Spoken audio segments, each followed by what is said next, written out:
When people think of civil rights leaders, the main two that come to mind are Martin Luther King Jr. and Malcolm X. Most people think they supported and pushed for the same ideas. For the most part, they did.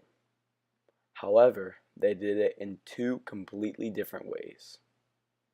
These two are very different, and in our podcast, we will be showing you how.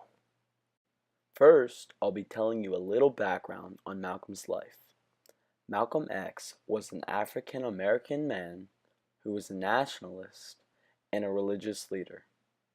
When Malcolm was sent to prison on a burglary charge, while in prison, he encountered the teachings of Elijah Muhammad, who was the leader of the Nation of Islam. They advocated racial separationism and black nationalism.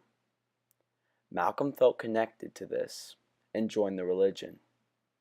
He then decided to change his name to X to symbolize his stolen African identity.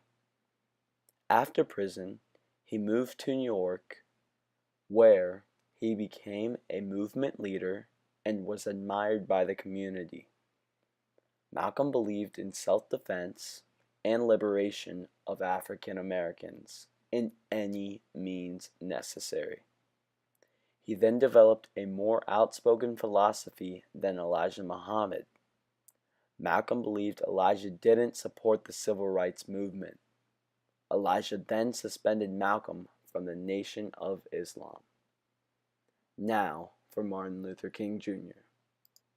As you can see, Martin Luther King Jr. and Malcolm X are very different. Malcolm X uses violence and hate to get his point across, while Martin uses nonviolence like Gandhi to get his point across. Martin grew up in an Auburn neighborhood as a gifted student.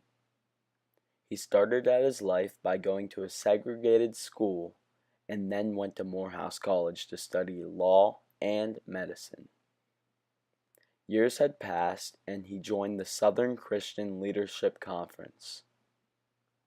In the SCLC, his role was the president.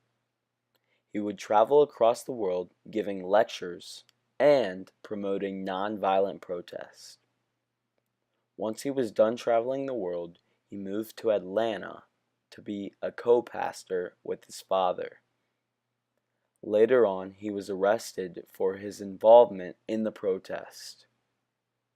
Once getting out of jail, he worked with many civil rights and religious groups by helping them organize for the March on Washington. At the March of Washington, MLK gave his famous "I Have a Dream" speech. He was later assassinated on April 4th, 1968, when he was fatally shot in the head on a motel balcony.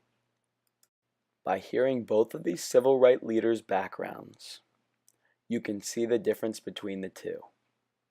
Malcolm X wanted protest with violence, and MLK Jr. wanted protest with nonviolence.